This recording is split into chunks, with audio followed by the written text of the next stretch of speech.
Good morning, students. So, in this part of the lesson, we are going to study about the separation of component from the mixture.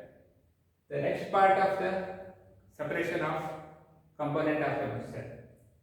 So, already we have studied about the sublimation, centrifugation method, then we have studied about distillation method, fractional distillation method, crystallization method, evaporation method, chromatography method we have studied.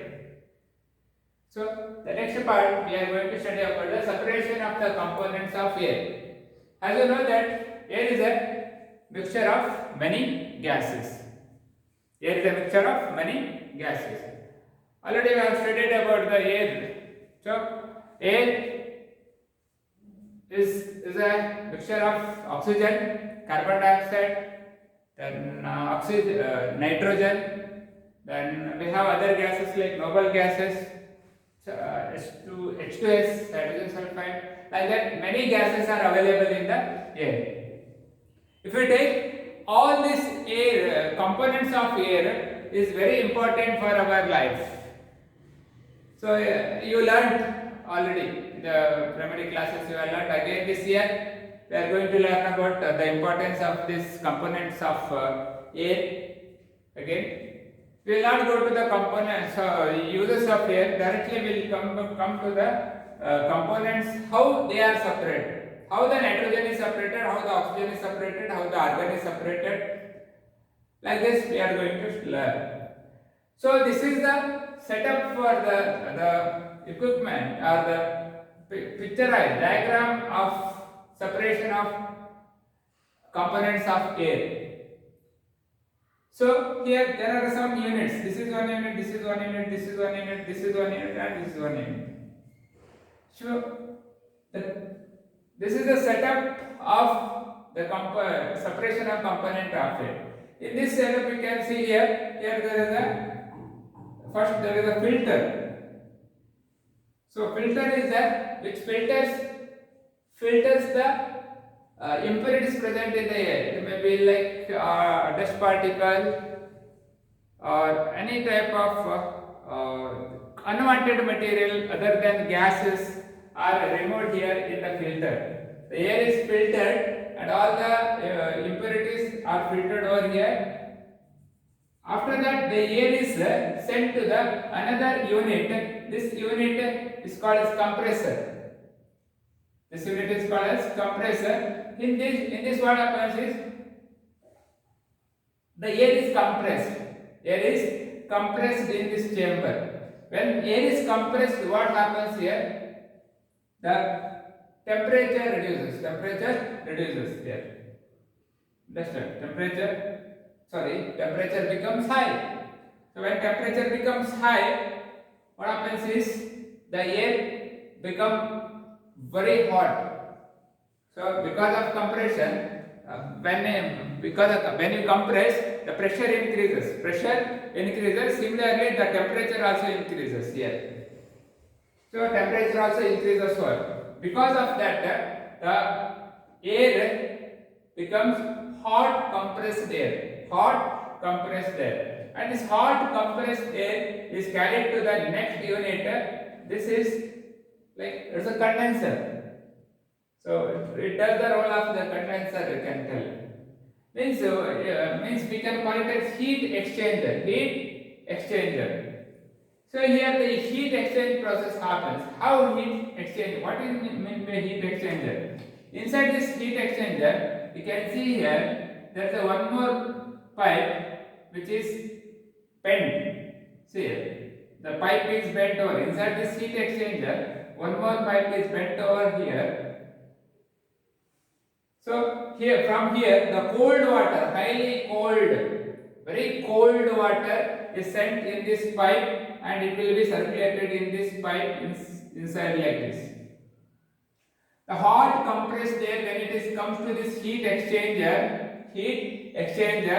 what happens is because of this cold water present in this heat exchanger, this cold water absorbs the heat from the hot compressed air which is coming from the compressor.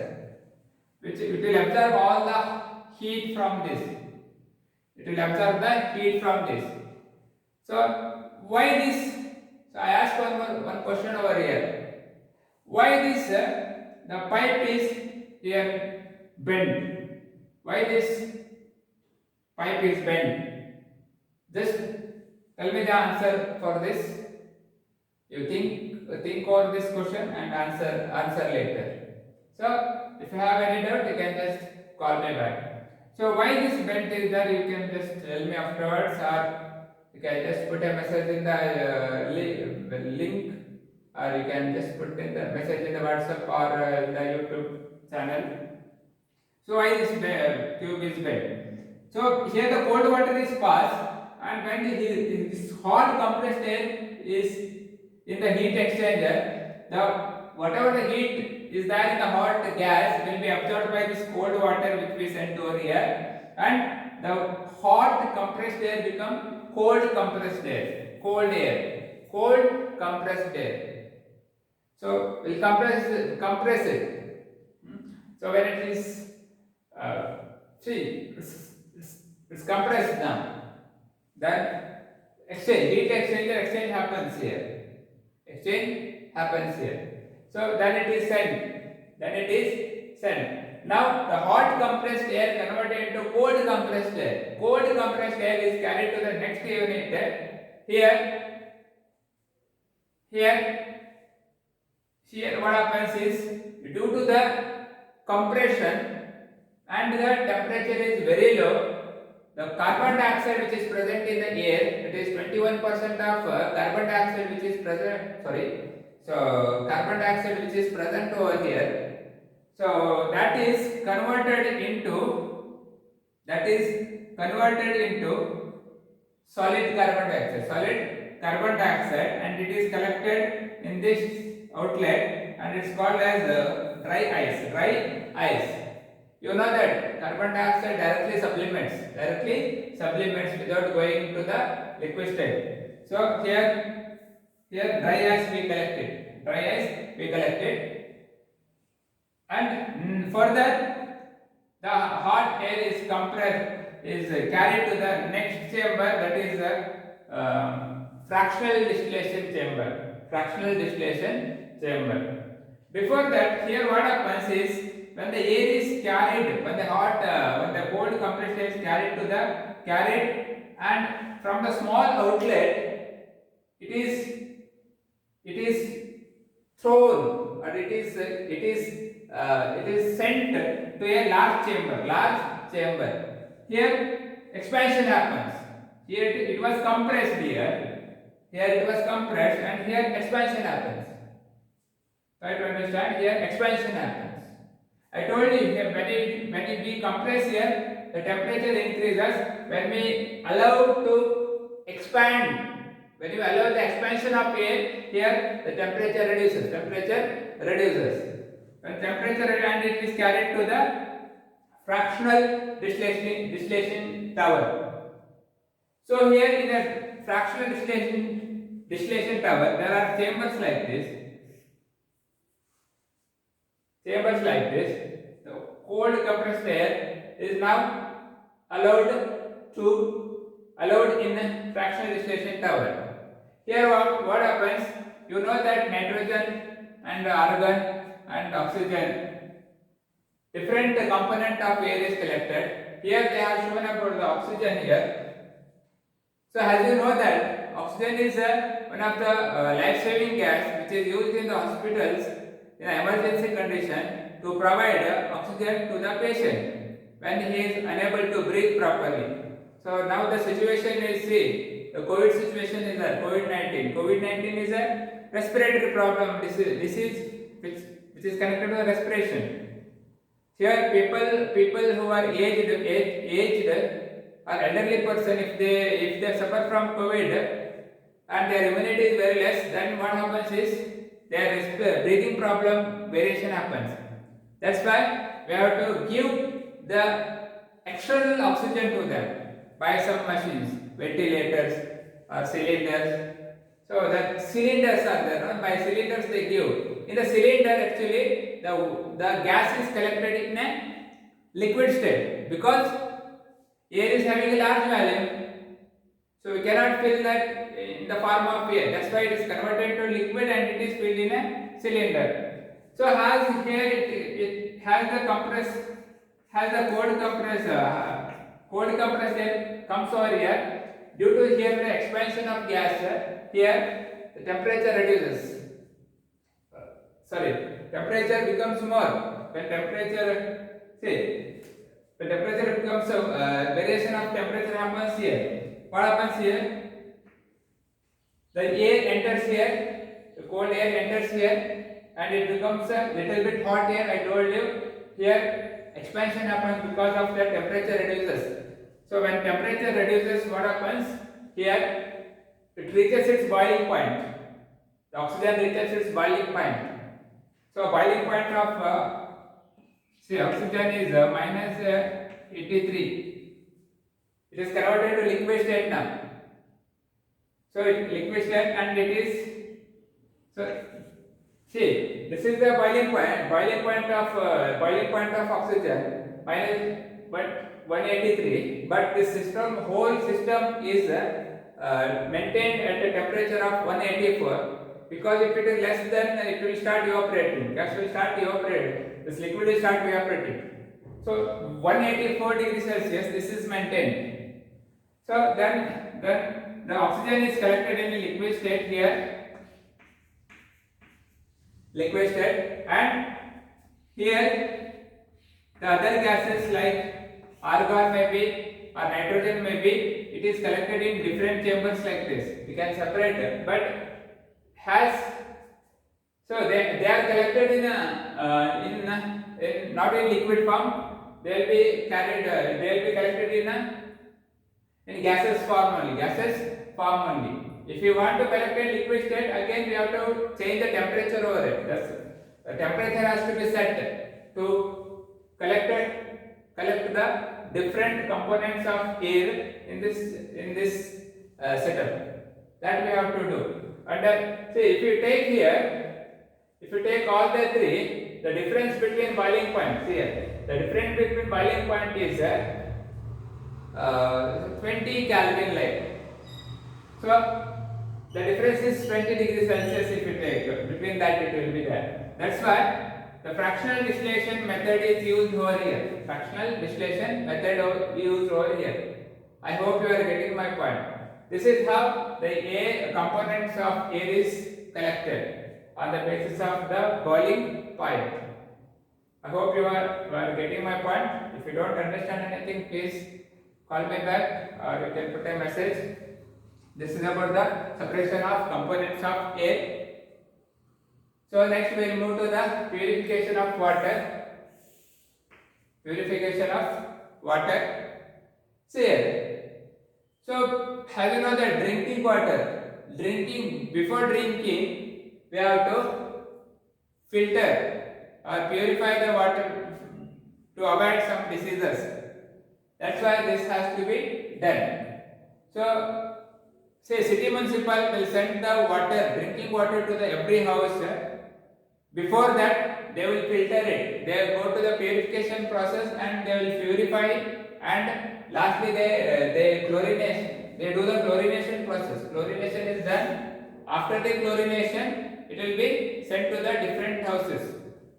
The first step, so water is collected from the reservoir, from the nearby dams or nearby river or something, some water source. They collect the water and they collect it in a reservoir. Here they store the water here. They store the water over here. Then from the reservoir, the water is sent to the another tank, and this tank is sedimentation tank. Sedimentation tank over here.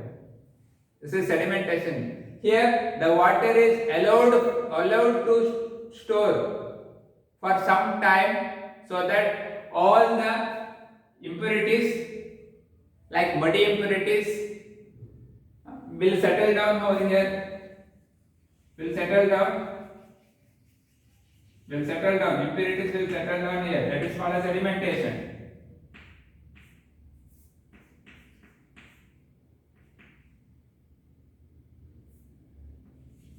So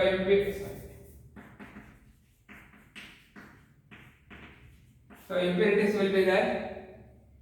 So as impurities settle down, and when the impurity settle down, because of keeping it for the long time, then the filter, the clear water is sent to the another tank,